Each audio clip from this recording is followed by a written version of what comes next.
What's up, Foot Clan? As we all get excited for the NFL draft that is fast approaching, that also means fantasy football is approaching, and you can still get in on the Ultimate Draft Kit for the lowest possible price. Head over to ultimatedraftkit.com. This is what we spend the entire offseason building up, 100-plus video profiles, our tiered rankings, everything you need to know to get ready for the draft, including the app that just gets sexier and sexier by the day. Get in on it. Lowest possible price right now, ultimatedraftkit.com. Hey, what's up? This is Justice Hill from the Baltimore Ravens, and you're listening to the Fantasy Footballers Podcast.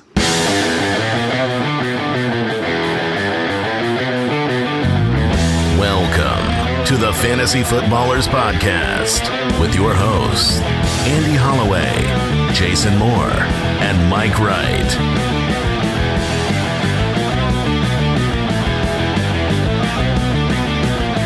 Welcome in. So excited to be with you, the Fantasy Footballers, Thursday, April 9th. Andy, Mike, and Jason. We got a wonderful wide receiver show today. Oh, killer alliteration. Thank you, Mike. I'm glad you noticed. I did not notice that. That was well done, both of you.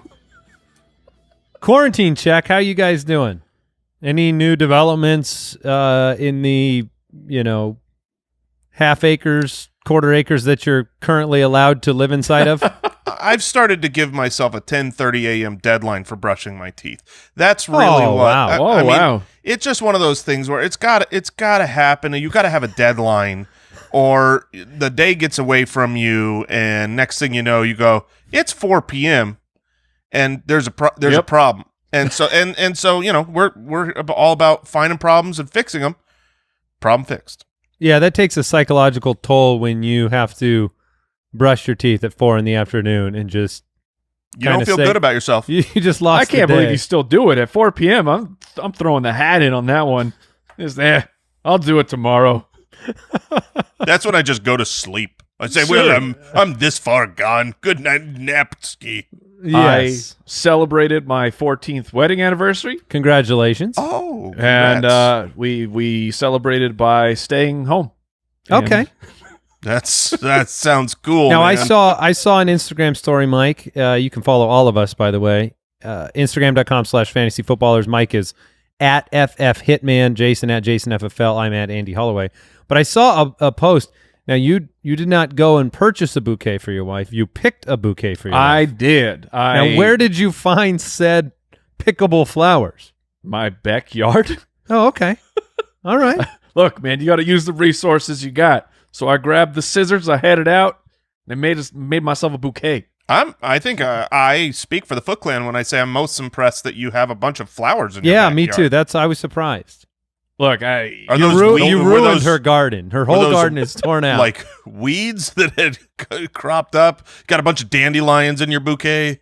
Hey, what they count, right? Yeah, you're not in quarantine. It always counts. All right, here's the quick question of the day. By the way, a quick reminder as well, a live AMA, we're doing it on the forums this Friday, April 10th at 11 a.m. Pacific, 2 p.m. Eastern. You can navigate yourself over there by going to footclanhelp.com. Jason is committed to answering every question over there. Thoughtless. So he's fearless. making a face right now as though he regrets that commitment on Tuesday maybe, but we'll see. Footclanhelp.com, post the question. I dare say he doesn't remember saying that. No, I remember. I have mild regret. But look, here's the thing. I don't have all that much going on. So, wait a minute. You're available. Wait a minute. When is it? What day? Friday? You do have, I know you have stuff going on. Oh, no, that's April 10th. That's Final Fantasy VII Remake. Abandoned ship, I won't be there. Go to footclannohelp.com. I'll be watching Trolls. I will be playing Final Fantasy. I will be singing Hamilton live. And Hamilton, yes. April 10th's a big day. We've got no more questions. The AMA and all of those events. So footclanhelp.com, check it out. Quick question of the day. What is Devin Singletary's ceiling for 2020? Ooh. Go ahead, Jay. When I saw this question, I basically just saw like, what is Devin Singletary? Because if you talk about what his ceiling is, I think his ceiling is much higher than the probability that he could actually achieve it. He is a very good back. He averaged over 5 yards a carry. He looked electric on the field, but he's got a little bit of the Philip Lindsay syndrome, where what's going to happen with him, and you saw this the second half of the year. Yes, Frank Gore was there, but he was the workhorse back. I mean, he was getting 15 plus carries game in and game out. But if he doesn't get touchdowns, you end up with a really efficient, productive day with a lot of volume, and he's got 70 yards on the ground, and it doesn't feel good in fantasy when you get your 7 fantasy points. And so the thing is it's about touchdowns to me. That's going to be the differentiator as to whether or not his ceiling is reached, because he's a good back who looks like he's going to have at least the lion's share, assuming they bring in another back. But they did not use him inside the 10-yard line. That just wasn't. I think this is from memory. I think he had 3 carries inside the 10 all season. And if he ends up with a handful of touchdowns, 4, 5 touchdowns, you're going to be really disappointed. Now, if that changes, where inside the 5 they start giving him the work, and I don't think they will because he's a 200-pound back, then his ceiling changes to low-end RB1, like a RB12. I just don't think he gets there. What's crazy to me is looking through the numbers and trying to remember, because he was so shifty. He's a little bit smaller, but tied for the 4th most runs of over 15 yards, despite being 28th in rushing attempts. But then you look what happened to him in the passing game. It's absolute insanity. The inefficiency where here are the final games. 1 reception for 2 yards. 2 receptions for 2 yards. 1 reception for 4 yards. Like how does that possibly happening to Devin Singletary? That's so weird. That's called giving him the ball right before he gets tackled. That's called a bad decision. Yeah, I think you're right, Jason, about the fact that his ceiling is very high if he can find his way into the end zone. I love the Bills and the prospects of them having a very good offense for this upcoming season, the opportunity for them to be a playoff-bound, division-winning type of team. But it will just come down to the fact that, much like Miles Sanders, Josh Jacobs, does the team trust him enough to put him on the field in important situations? Do they pass him the ball enough? Because I think he's, we saw his screen game capability. So if that increased, I think you would see more and more big plays because he's so explosive. But I think he's a top 20 back. I don't know if this is a top 10 type of season for Devin Singletary. Whereas I could see top 10 from, I could see things working out for Miles Sanders and Josh Jacobs into the top 10. Like the Bills, they traded all their picks basically for Stephon Diggs. So do you guys see them spending a pick that they have left on a running back? And if not, then Jason, you were talking about his build.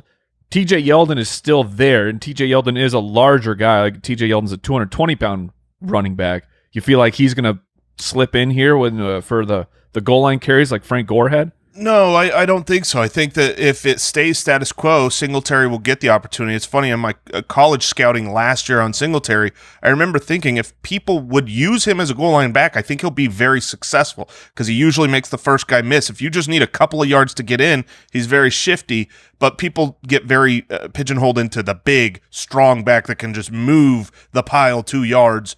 I like the Danny Woodhead on the goal line. Give me that. Yeah, exactly. But the reality is they still have 7 picks.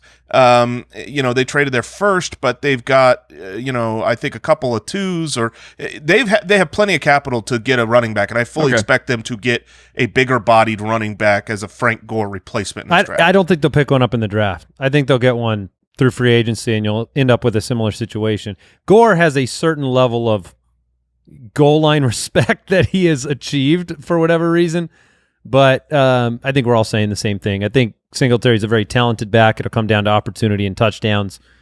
Do you guys see Hard Knocks is going to be both the Rams and the Chargers this year, by the way? I did. It's very interesting. I assume this is new stadium related. Well, they're petitioning to combine the teams as well, just into one record, combined rosters. Who instigated this? Was it the Chargers? Yeah. Yes, it was it was both teams. Both teams need some help, maybe. Yeah, but we don't get Jeff Fisher this time. Yeah, I know. We don't get the speech. I'm not going 7-9. I'm not going 8-8. Yeah. We got on that show. We got on that Hard Knocks. Yeah, we did. No. We were on the Amazon show. Oh yeah. Okay. Yeah.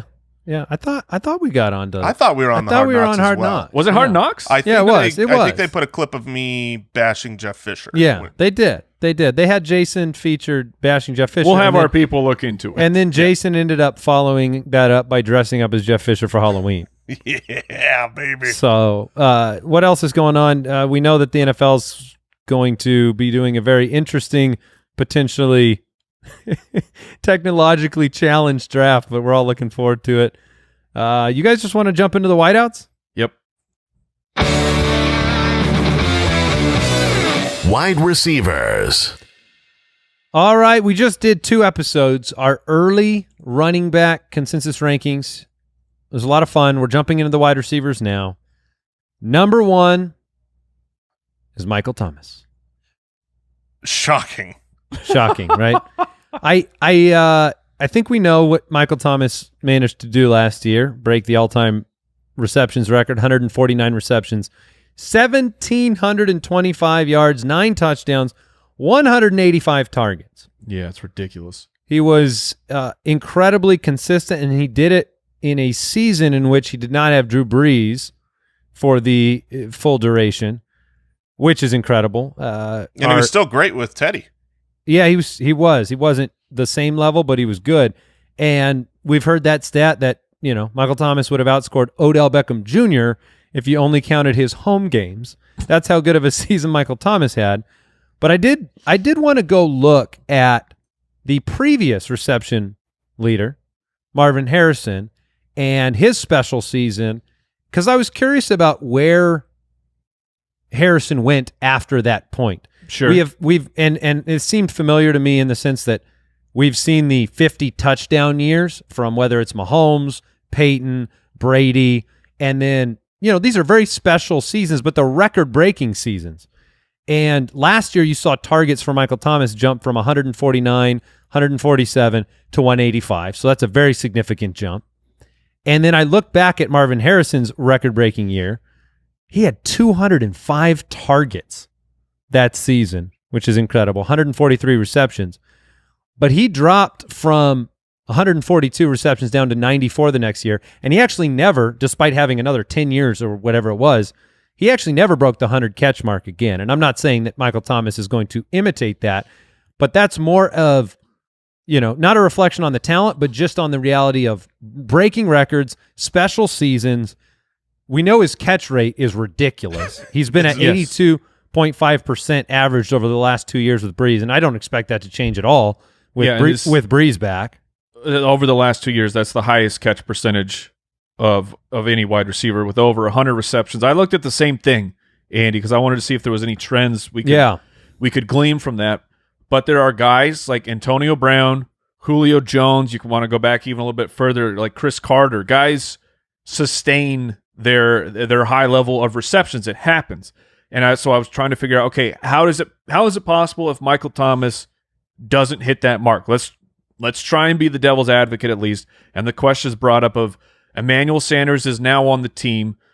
What does he do to this offense? How many targets does he absorb coming in? Because as soon as he was traded to San Francisco, he took 27% of their targets. Now, a very different team, but I'm saying Sanders was traded in the middle of the season, and that was the target share that he commanded.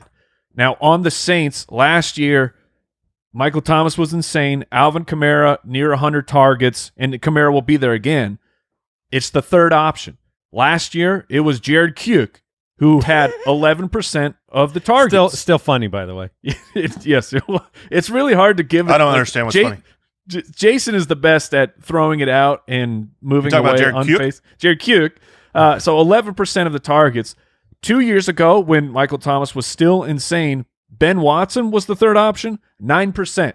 So Yeah. that's what Michael Thomas has had to deal with. Alvin Kamara and then tight ends who are getting about 10% of the market share. What happens if Emmanuel Sanders goes in and he's at 15%? I mean, then Michael Thomas is still a top 5 wide receiver. That's the certainly. answer. But the odds of repeating are very low a season like this, without question. I looked to move him down because I don't believe necessarily that he'll be the number one, but because this is the early wide receiver ranking show, I felt like he deserved it.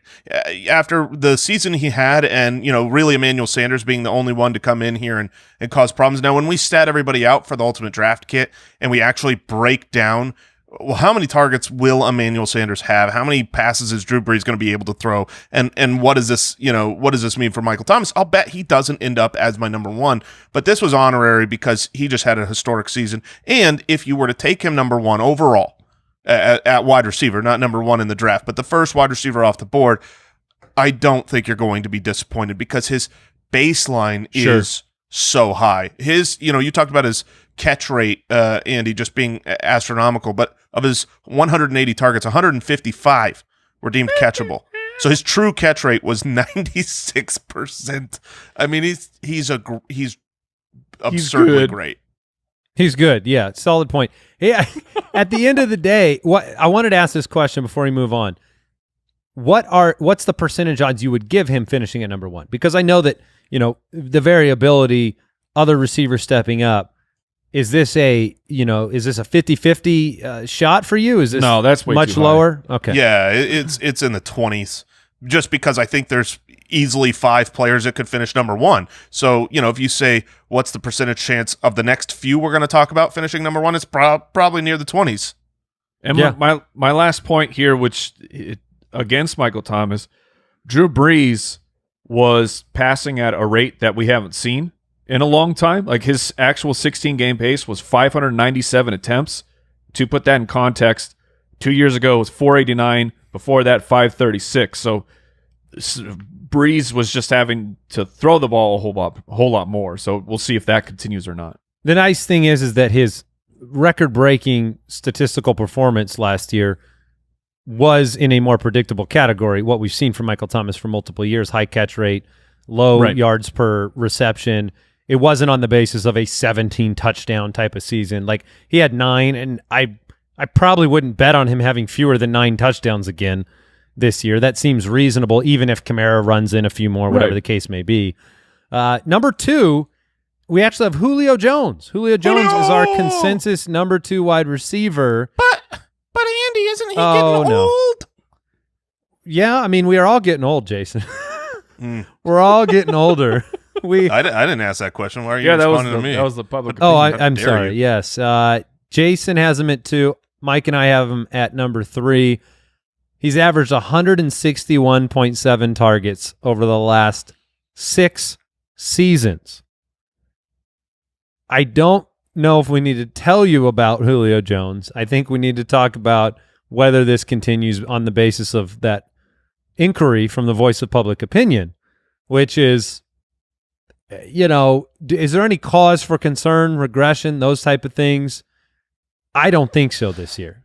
No, I mean it's just a matter of when he falls off. At some point every receiver is going to fall off, including Julio Jones. Is that this season or is it not? And I don't believe it is. Nothing on the field seemed like it last year. He's got the big money contract. They need him now as much as ever. They lost Austin Hooper, and in the 2 games without Hooper, Julio had down performances in fantasy this last year, but that's not predictive in the slightest. I mean, this is a team that really needs him to be great. He looked great. They're paying him to be great.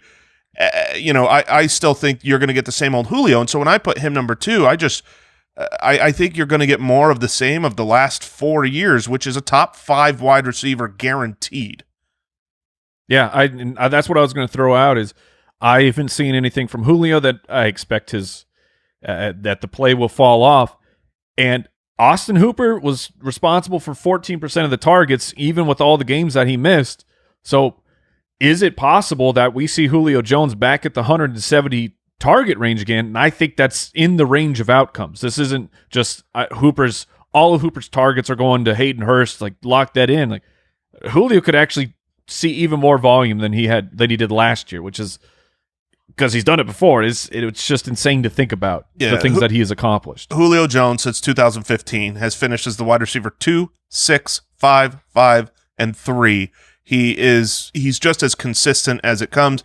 We lament he's also the he's not getting hurt anymore. I Well, know that's been the refrain. He's getting hurt. He just is playing. Okay, Right. but that's fine. I'm cool with that. If you finish at 5, 5, and 3, and then you're quote unquote getting hurt, and he's missed one game in 3 seasons. I mean, that's not. We don't have to go to the same song and dance with Julio that we have in the past. He may limp his way out there, but he's limping his way to wide receiver 5, 5, and 3 is all I'm saying. All right, let's go ahead and jump into our third wide receiver here. Before we do that, I want to thank today's sponsor. Oh, it's a wonderful, wonderful friend of my family. That's Hello Fresh. Mouth-watering seasonal recipes, pre-measured ingredients, delivered right to your door with HelloFresh, America's #1 meal kit. They make cooking at home fun, easy, and affordable. And we were kind of talking about this before the show.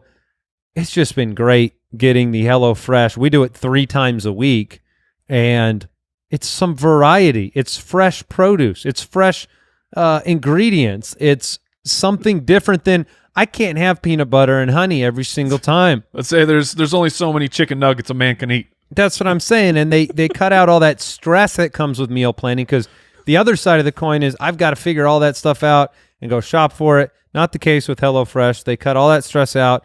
You can enjoy cooking, getting dinner on the table in 30 minutes or less, maybe even 20 minutes for some of their quicker recipe options. And there is something for everybody. You got low-calorie meals, vegetarian, family-friendly recipes. Our kids eat it. That's not a foregone conclusion with most meals, but our kids really, really enjoy it, and they can help you eat more sustainably as well. To learn more about HelloFresh, go to HelloFresh.com. Very easy, HelloFresh.com. All right, I want to talk about number 3 here. Davante Adams. Davante Adams. Last year, marred by injury. Yeah. Not the only time that's happened to Davante Adams. He actually hasn't played a full season in quite a while. Missed games in 3 straight years. Has been great on a per-game basis. I think there is no doubting the talent and ability of Davante Adams being the #1 target for Aaron Rodgers. You know, you talk about the identity of the Packers transforming a little bit. Aaron Jones' big year, but pass attempts have been at the same level for Aaron Rodgers for the last 3 years. So, you know, I think we all acknowledge Adams is a great receiver, but will he stay healthy for a full season, or will he, you know, and that's a tough thing to predict. Yeah, it is hard to predict, but I think there are certain types of injuries that are scarier than others. And I'm not really scared off of Davante Adams' injury history. You know, you say he's missed some games, or it's been a couple of years since he's played a full 16. Well, he played 14 and 15 in 2017 and 2018. Yeah, the Julio season, the old Julio season. Exactly, and in those seasons, he still finished 14 and 3rd overall. He's a guy who's clearly a touchdown machine with Aaron Rodgers. Those first couple of weeks in the new LaFleur system, Davante Adams wasn't as involved. I remember week 1, week 3, people were thinking, oh no, Davante Adams is toast. From that point on, the rest of the season on a per game basis, because he missed a chunk of games in the middle, he was still the wide receiver 3 in a points per game basis. So he was the same Davante Adams that was dominating in 2018. In 2019, I think he has as good a chance as anyone else of finishing, as the #1 wide receiver. Obviously, he would need to play 16 games for that, but I'm just not scared of his specific injury history. I'm not either. I'm all in. I'm back in on Davante Adams. He's still the #1 option. He had double-digit targets in 8 of the 12 regular season games that he played. Both playoff games for the Packers, he had double-digit targets. Like, he is the man. And when he was on the field, he still was producing. There's, like, if there is a dip on Davante Adams, I'm happily buying that. And it's I'm just thinking it back, when we're researching all these things, remembering what happened, because I had Davante Adams in our league of record, and it felt mostly bad, but that's because week 1, which leaves a huge sting on your back. If someone comes out and they have a bad week 1, you feel that for a lot of the season. Then the first game back from the injury, after missing a whole bunch of games when he was injured, he was bad when he came back that first game. So that also felt bad. So there's just like these narrative things that I think will leave lasting fantasy burns on some players, which could cause Adams to drop a little bit where I think he belongs. Like, I have Adams as my number 2 wide receiver right now. Yeah, I think that we've spent a lot of time on this show talking about the Packers offense, Matt LaFleur, Aaron Rodgers and his transformation. He's not the same fantasy producer that he used to be. And well, he will be now. They got Funchess. Sure. Yeah. But Adams fits into that category to me of being that target hog of when Evans was alone in Tampa Bay to an extent. And we've seen, I think they'd love to have more options than Davante Adams for Aaron Rodgers. And I think some of the variability of these games where Aaron Rodgers can disappear and they can still win brings a wider range of outcomes to Adams' potential fantasy output than years past, right? Because he did, you mentioned week 1, he finished 67th. He also had week 3 where he was 51st at the position. He had week 14 at 52 at the position.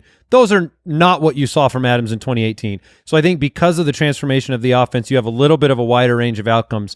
But when a guy is getting that level of target share, he's pretty safe for your offense. And last year, I know he missed a bunch of games, only had the 5 touchdowns. Generally, you can count on him for a lot more than that over the course of a full season. He was a double-digit touchdown guy 3 straight years before he got hurt last year. And if you think about, we've talked a lot about the Packers offense in relation to the unsustainability of Aaron Jones' touchdown rate. Well, yeah, it's not that touchdowns are just going to go away and the Packers are going to be a bad team.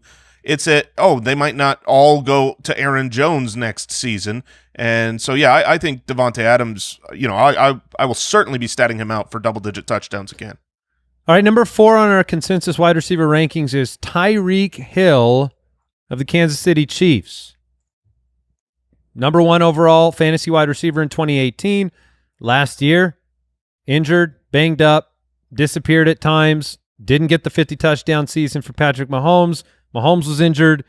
You did get to see a little peak at that same Tyreek Hill in a 5-week span from week 6 through 10, where he was the number 1 fantasy wide receiver by way of points, number 2 in points per game in that span.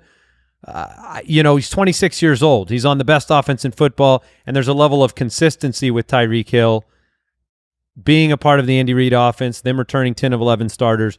I like that, and that's kind of why I have him statted where I do. I expect a great season from Tyreek. I'm not sure exactly what to do with Tyreek Hill, because he can be an absolute game breaker. We've seen that he can dominate for fantasy football. The hard part for me with Tyreek Hill is that after he came back, he had the injury problem, and he exploded. He was having monster games, but the Kansas City defense wasn't as good. And then the second half, that defense started to lock things down, and that's when Tyreek Hill was averaging basically 60 yards a game.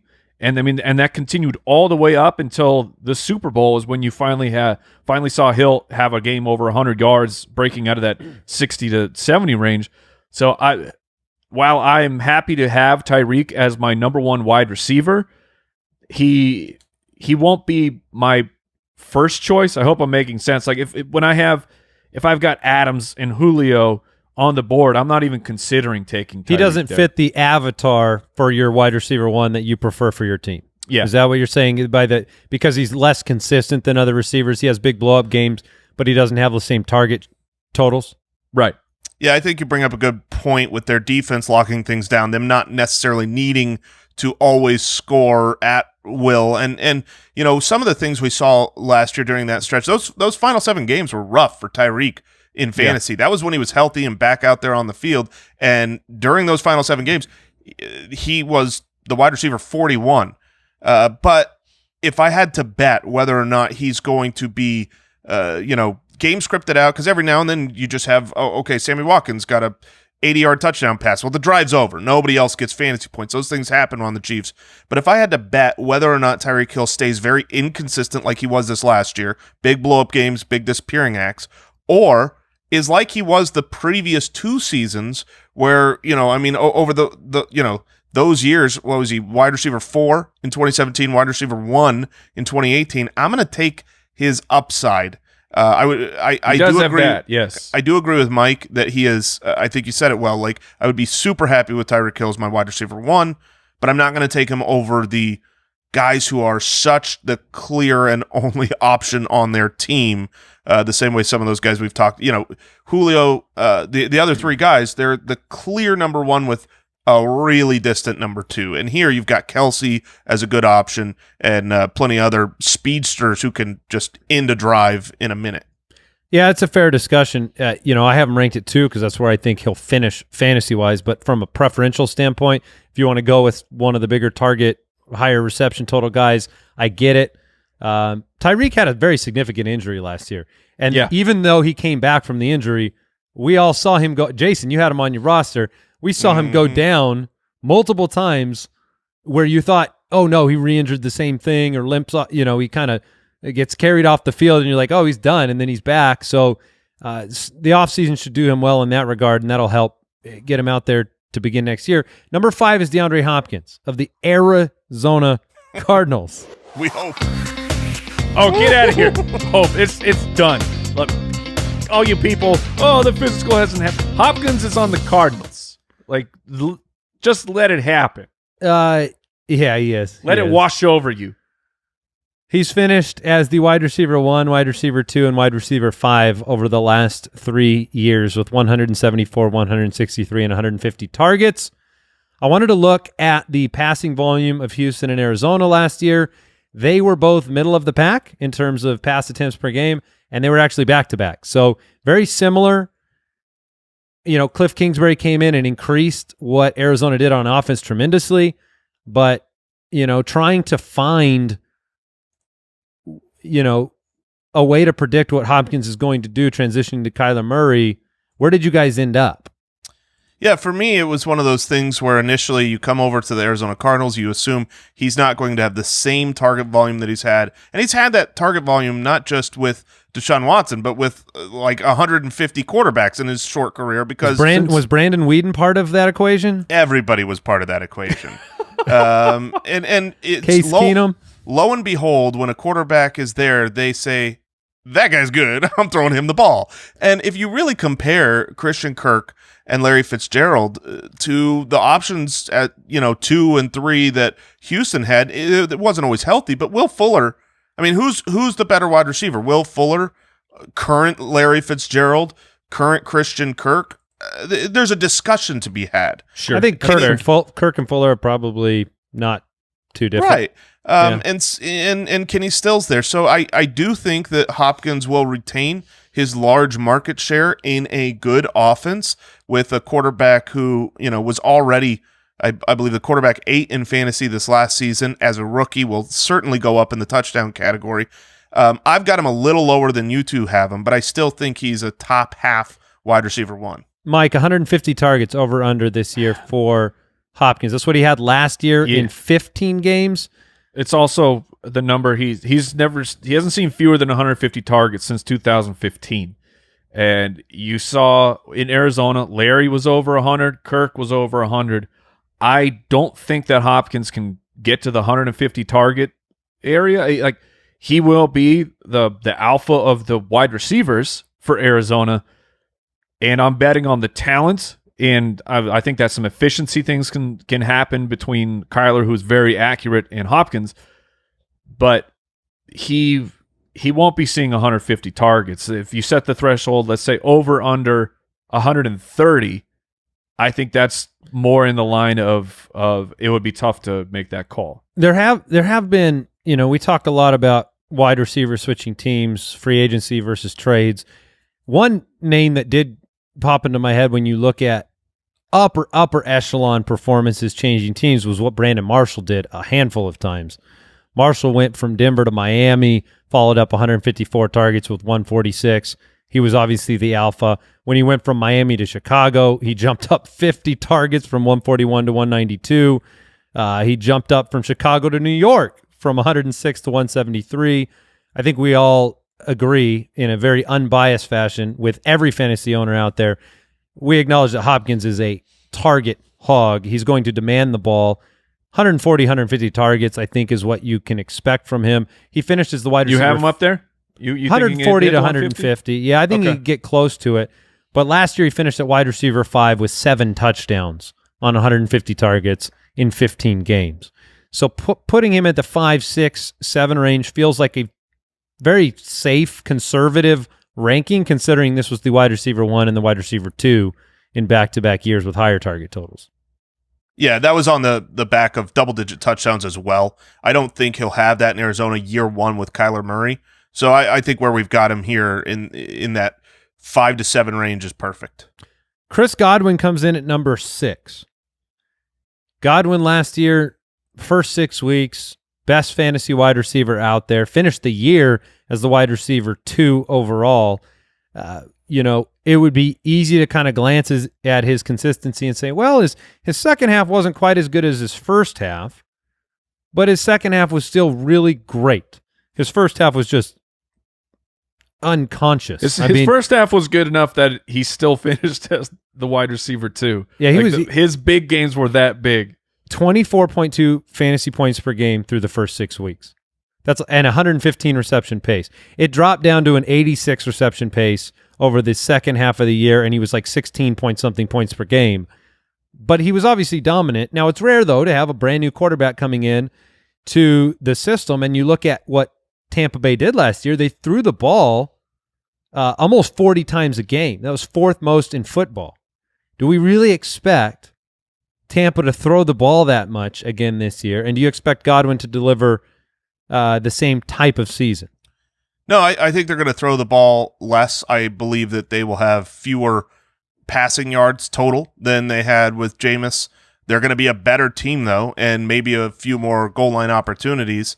So to me, I obviously none of us have him up as the wide receiver 2, but he is in that slot role that was so coveted. Going into last year, there was all this hype of the Bruce Arians system and how he utilizes that slot wide receiver. Well, guess what? That came true. Guess what else? Tom Brady loves him. A Julian Edelman, Wes Welker type who's a great route runner, can just catch every ball that he puts on the money. And so I think Chris Godwin's going to be an excellent wide receiver next year. If the touchdowns could go up a little while the yardage comes down a little, maybe he will finish about the same. I took him down a few rungs here, but I would be happy with him as my wide receiver 1. What if, we agree that Tom Brady will not have infinite playing days, right?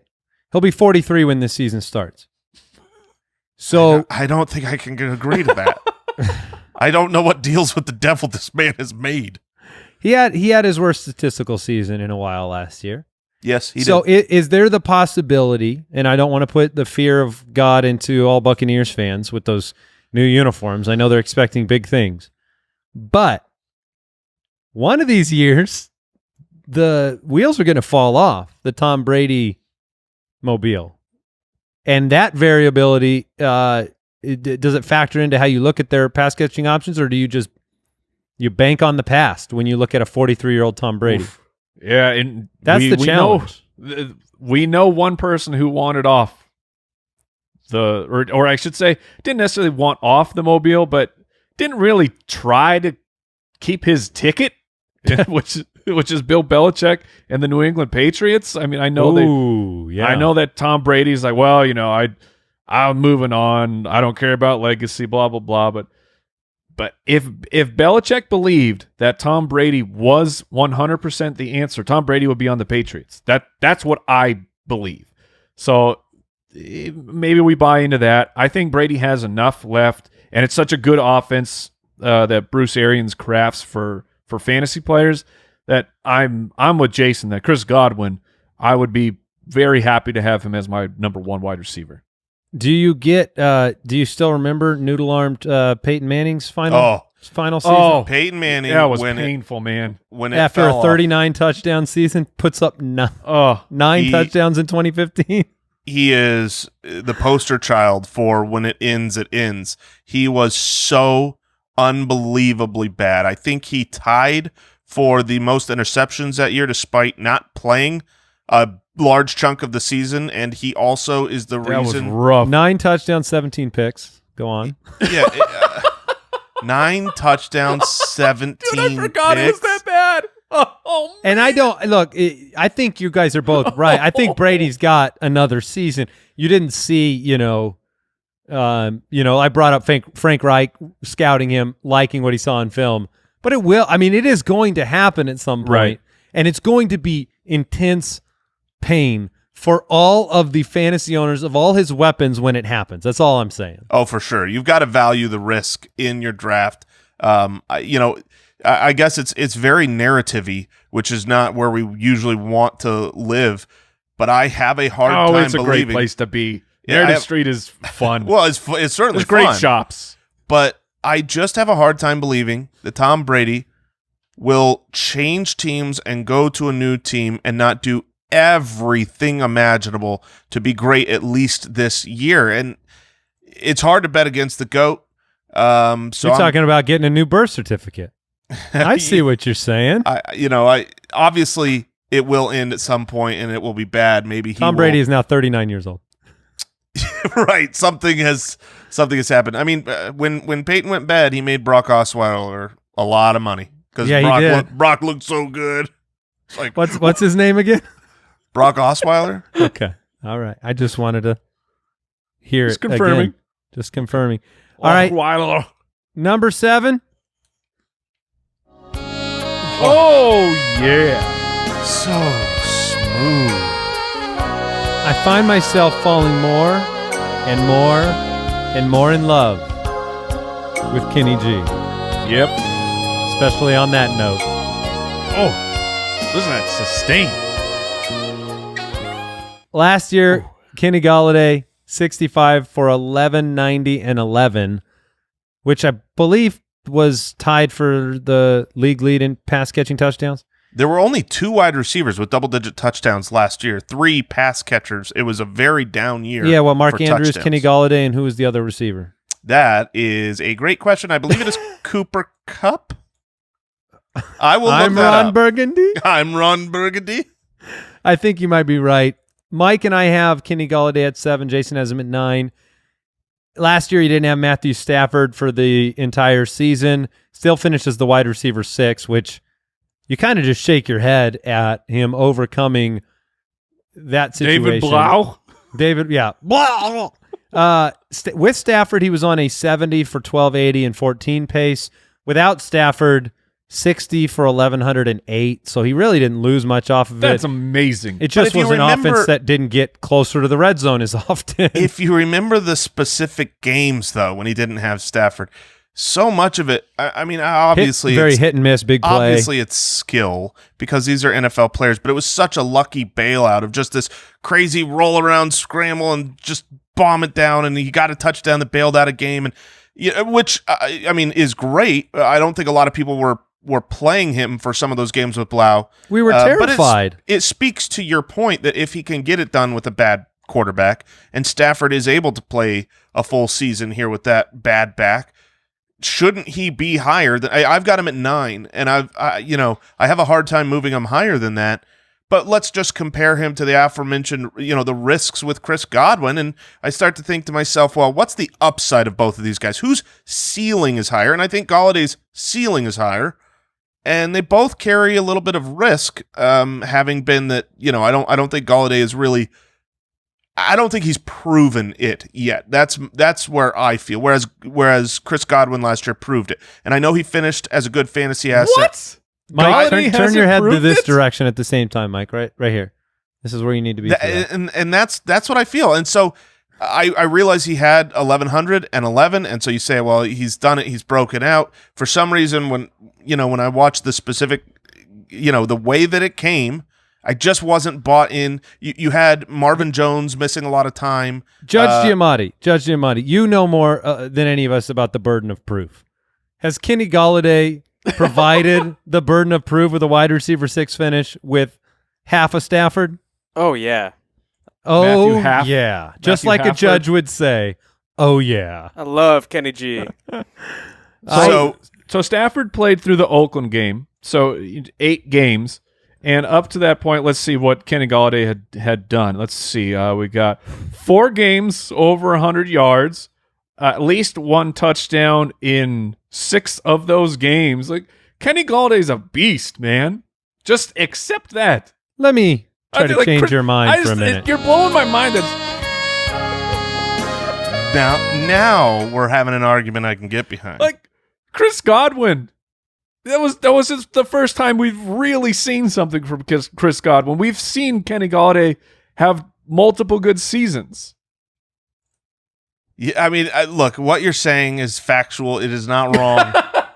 There's something in me that really has a hard time truly believing. You know, obviously, you had 3 games missed from Marvin Jones. Yeah, I mean, Which he was, by the way, worse without Marvin. He was better with him. I did know that.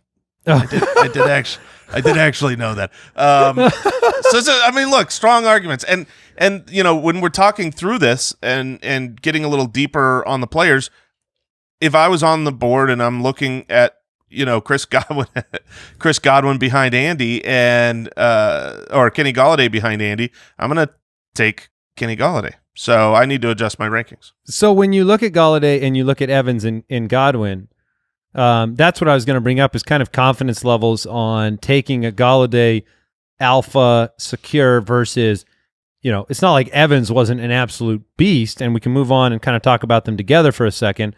One last stat I want to remind people about with Kenny Golladay, and we mentioned it in February with the Shocking Stats Show. He had a league-high 13 10 zone targets, 37 20-plus yard targets. That's pretty neat to be featured in the big play capacity and the red zone. Air yards and end zone targets. But I mean, he obviously you have to, right? Because he had 116 targets, 65 receptions. So it's just why it's a little bit harder to bank on. But now you're talking about a Mike Evans type. So I think it's appropriate to compare those 2 players. Mike Evans, who is clearly he's broken out since his rookie year, has never had fewer than 1,000 yards, is a red zone monster. So why is Kenny Golladay better? Is it solely because Brady is there and he's not going to throw the ball deep? I think I'll share my Evans thoughts, and we've just seen Evans kind of transitioning in some capacity, and it's probably the emergence of Godwin or just other targets in general. He's gone from 174 to 136 to 138 to 118 targets. He hasn't had that double-digit touchdown season that was kind of his calling card to begin his career in, I think he's 3 straight years without doing that.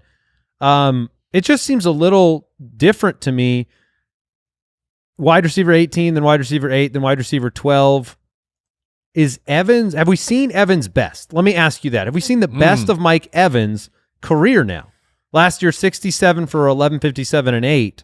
Fantasy-wise, I wonder if we have. I think fantasy-wise, statistically speaking, yeah, I think his best season has been had because going forward, obviously Brady's getting older, then they're going to have to replace him with someone, then he's lost his prime years. If it doesn't happen, say, this year, I don't imagine that Mike Evans is going to beat those massive seasons he's had with 1,312. Mike? We're both very silent. I thought you were going to jump in. Yeah. there. Oh, sorry. Yeah, I think we've probably seen the best Mike Evans season. Yeah, I mean, he's to be fair to him, he is entering that, like, what you consider for a wide receiver, that prime age where they're, 26 to 28 years old, because he's going to be 27 when the season starts. So it's possible that we haven't seen the best of him for fantasy purposes, though. Are you happy with him as your have. one? That's another Mike question. Evans? Yeah, are you happy with No. Mike Evans as your wide receiver 1? He's ranked 8. I mean, we say all these things, and obviously he's a top 10 by consensus rankings and where he's going to finish. But is this another case of No, a little bit I am. uncomfortable? You're not, Yeah. Mike. Well, it doesn't help that the way that he went about. I mean, It was a weird ping pong ball of a season. He literally had a 0. He had a game where he didn't catch a single pass. That seems unfathomable. Yeah, he shouldn't have done that. That was not really nice. rude, man. That was not a nice thing to do. But I mean, he started the season very, very poorly. Then he had 3 out of 4 games where he was a monster, and then mixed in that sandwich was the game with no receptions. Then a number 1 finish, a number 2 finish, and then it was just meh from then on out before the injury derailed the end of the season. So maybe it's just last season's impressions on me, and I'm trying not to let that be the influencer, but I don't feel comfortable with Evans as my number 1 wide receiver. No. I don't. I'll speak to this. I don't really like having my number 1 wide receiver be one of those 65 catch players, whether it's Golladay or Evans. I think the reason I'm a little bit, over this offseason, I've talked up Mike Evans, is because I don't believe you'll have to draft him as that. I think people were burned last year by how his fantasy production came.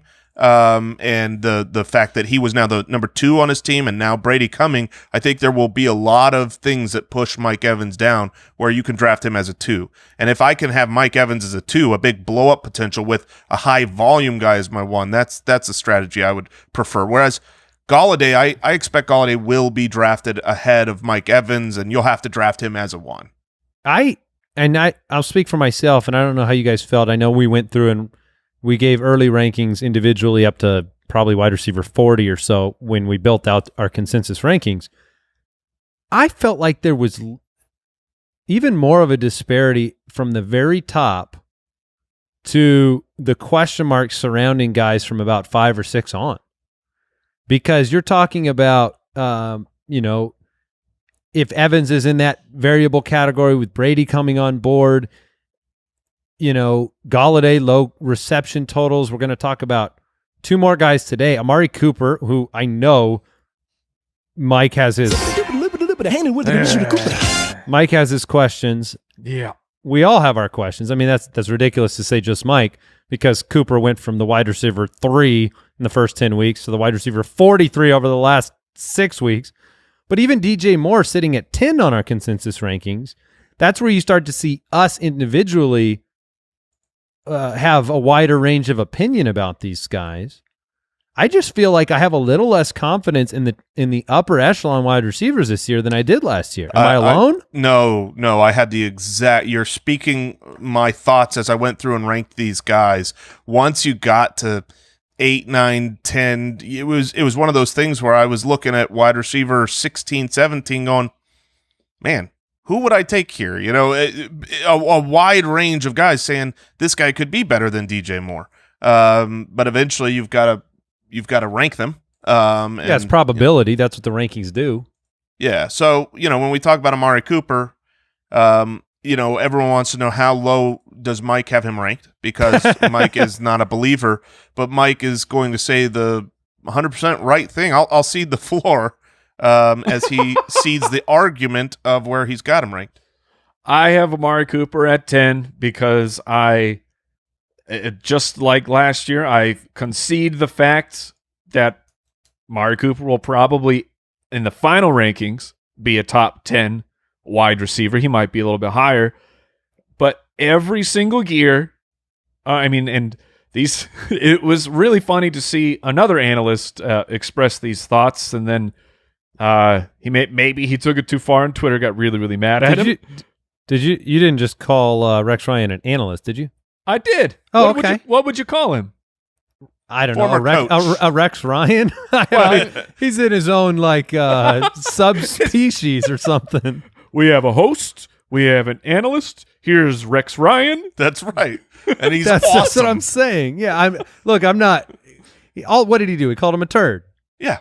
How many times do we call guys turds on this show every day? It's a lot. And by guys, I mean Adam Gaze. But whoa, hey, he's just the creator of turds. Oh no, he creates fantasy turds.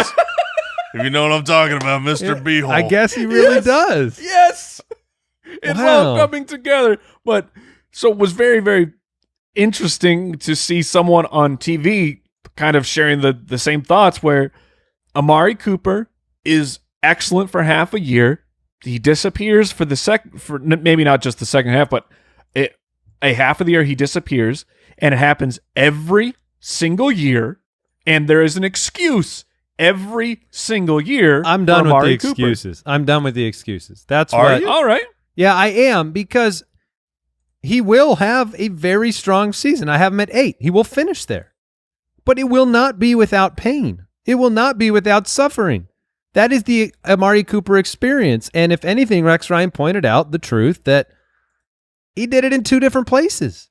And now he's been paid a huge amount of money. And I tried to make the excuse for him when we talked about him a couple weeks ago and just saying, well, it's hard to look at his performances against top cornerbacks because they don't target the top cornerbacks. That's not what I don't make that excuse for other great wide receivers. And what's really hard I about, just don't get it. That's the truth. I don't get it. Nobody I don't does. understand how you can dominate on a level No one understands that it. puts you at number 3 or number 2 or number 6 or number 4 on a given week, and then you can evaporate into the air like a mist. no one can explain it. And you compound that with the fact that a wide receiver on his team had about 80 fewer yards and 2 fewer touchdowns. And that's what separated Michael Gallup and Amari Cooper. And we're not even considering ranking Michael Gallup here in the top 15. Yeah, we're not considering that, but their production was very, very, very similar. well, Amari did deal with injury. And So did Michael Gallup. Michael Gallup did that in 14 games. Yeah, but Let Amari me- Cooper's going to make $100 million. Right. Yes. 100 million. Here's the thing about Amari Cooper. Yes, he disappeared for half the time he was in Oakland. We remember he was traded in 2018 to the Cowboys, and when he was a Cowboy, he never really disappeared. I mean, he had one bad game. All wide receivers, Because he all had of already them, not Michael disappeared for the Thomas. first half. Like, he'd already Sure. done it. Sure, you could say he already did it, and he's got some magical quota of disappearing. But he was a Cowboy, and in those 8 games, he was dominant. He was on a 1,300-yard, 11-touchdown pace, great every game. Then he comes in the next season and looks like the guy that they traded for and dominates. And then he gets injured and sucks. In Oakland, it was always like which game is he going to show up? You can never guess. But the way that I look at it, and it is hard to apologize for a guy year after year after year for the same thing. But I think he's been consistent with the Cowboys until he was injured. And so if that was the issue and he comes out and plays great, Amari Cooper could very easily be someone we're talking about in the upper echelon It feels like he will just find a new issue. That's Yeah, the way he's it chosen does. to do. And Brooks brought up, maybe he truly can't play through injuries like other elite wide receivers do. Maybe he's active on game day, but he can't play through them the same way. Maybe the team had him go out there and be a distraction. Maybe. But maybe he's got a twin, and the twin's not very talented, and the It's twin like has to come in, and they switch It's the prestige. They switch the glasses, and then the there's twin 2 goes Amari in there. Coopers. It's the long con. Oh, is that what's going on? Yes, That's what it's I'm the saying. prestige, man. Here's the deal. You want to talk about his twin, fantasy-wise, Oh, no. success-wise, you take Michael Crabtree, you take Michael Gallup, you take the number 2 because they come cheaper and they're more consistent. They're better fantasy options back in Oakland and here with the Cowboys. I mean, Gallup won't cost you anything that Cooper costs you, and he won't be far off. So you're probably right, and it's so how I would have approached it if he had not just been paid like $100 bazillion.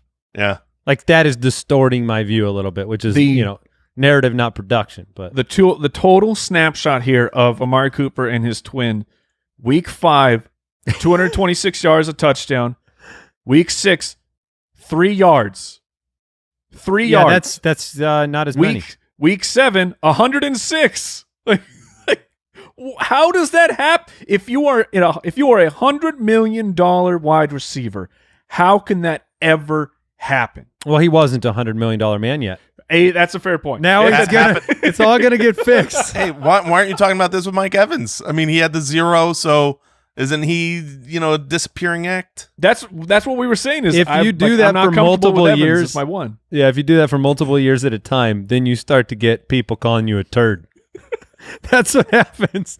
All right, DJ Moore. We'll close out our top 10 consensus rankings. DJ Moore, this illustrates the point Jason and I were talking about. DJ Moore sits at 10. I have him at 13, Jason 12, Mike 9. DJ Moore sits at 10 with Teddy Bridgewater coming in at quarterback, a new offense, a new coach. That tells you the landscape, I think, exists right now at wide receiver. He's ranked at 10. He had a solid season, but in 15 games was the wide receiver 18 last year. Yeah, I mean, you're always trying to So get that guy's a at 10? guy's. You're trying to get a guy's blow up before it happens. Obviously, if you got Chris Godwin last year, you were really ecstatic about that. But if you pay for Chris Godwin this year, well, he has to replicate that, and maybe, and he hopefully will. But you're not getting that discount. Whereas I feel like dropping him lower than what I have him right now. Just thinking about this, because So- right now DJ Moore, wide receiver 18 last year, has a new quarterback, a new offense, and Robbie Anderson involved in the offense. well, That's the current state of affairs. I'll give the floor to Mike. You've got him inside your top 10. I certainly see the talent, but talk up DJ Moore. Well, he did that with 4 touchdowns, and he did that in essentially 14 games because unfortunately in championship week, if you remember, he got knocked out of the game right at the very, very beginning. So his production was only in 14 games where he was nearly 1,200 yards and 4 touchdowns, and that was with horrifically bad quarterback play. Like he still got it done those first couple weeks with Cam Newton where Cam did not look like Was he throwing should the be- tomahawks. Yes, he should not be on an NFL field. And then the other trash that started playing quarterback, he still got it done as well. On top of that, he was 22 years old last year when he was getting those things done. Like I believe in the breakout age. DJ Moore, we talked about it all the time, but he was our favorite prospect that year. His athletic measurables are off the chart. His production profile was off the chart. He was the first wide receiver taken in that draft, and we saw this was like last year was the breakout. And to say he has a new quarterback, true, Is but his quarterback is way better now. His quarterback is far more accurate, and his DJ Moore's skill set of being able to take a short slant Sure. to the house, that matches up totally with what Teddy Bridgewater is comfortable doing. And that's not to say DJ Moore can't stretch the field because he's really fast. Like Carolina he's- threw the he's ball the excellent. second most in the NFL last year. Yeah, They were- and now you're bringing in a college coach. So I think the arrow is But what pointing about what way about up. the Robbie Anderson factor? You think that are you counting on touchdowns to jump up for DJ Moore? Yes. Because I don't know if you're going to see. I mean, do you think he's a 90 catch guy next year? Yeah, he was at 87 in 14 games. So yeah, I would definitely put him over the 90 reception mark. I think he hits at least 6 receiving touchdowns. And Robbie Anderson to me just makes the team better. Like if you have Curtis Samuel and Robbie Anderson stretching the field and opening things up, like DJ Moore is going to be in the middle of the field all by himself. You know Well, what's go ahead, Jay. crazy? Well, I was just gonna say, it's a matter. Sometimes these rankings, when I have a guy low and it's like, man, I've got him way lower, is not about just him. Yeah, and it's that's about fair. the other guys that go ahead.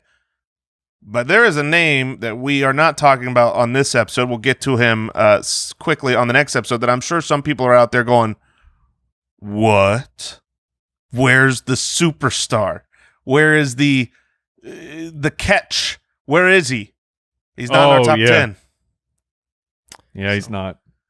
Yeah, look, DJ Moore's. You bring up a good point about his age. You bring up a good point. Obviously, you hope for more efficiency from Teddy Bridgewater, but it is hope. Teddy Bridgewater has not supplied fantasy value to very many players in his career. And He also never had a contract like he's on right now. The old Amari Yeah. Cooper theory. yeah, but quarterback contracts did not produce the greatest things for the Mike Glennons of the world. But I just think there's a lot of question marks around DJ Moore. I don't and think that's fine. I think his range of outcomes are not all up. I don't think it's all up for DJ Moore as a potential outcome. I obviously have him at 13, so I still like the season, but it illustrates the fact that there is a lot of variability, and I'm going to have a hard time drafting a player like DJ Moore over somebody like T.Y. Hilton. Well, then That's going to be a tough thing. You're going to be looking at your fantasy opponent, and DJ Moore is going to be in that lineup, and then Coach Jaw is going to let you know what's coming. Murder. I think that's it. Thank you for tuning in. Again, footclanhelp.com for our AMA tomorrow. Make sure you head over there, and we'll catch you later. Goodbye. Thank you for listening to another episode of the Fantasy Footballers Podcast. Join our fantasy football community on jointhefoot.com and follow us on Twitter @TheFFBallers. And Foot Clan, we also want to thank Pristine Auction. Heck yeah. Go to pristineauction.com right now. Do it. Go. On there. Use the Okay. registration code BALLERS. Okay? Ballers. Simple to remember. You get a $10 credit. And listen, a Devontae Adams signed jersey yesterday, $73. $73. Hundreds of daily auctions. Many of these fine wide receivers find their apparel at pristineauction.com. And you can pick up a signed Mike can get his DJ Moore jersey. I say you can get like a top 10 guy like DJ That's right. Moore. Pristineauction.com. Use the code BALLERS. Get a $10 credit. Pristineauction.com.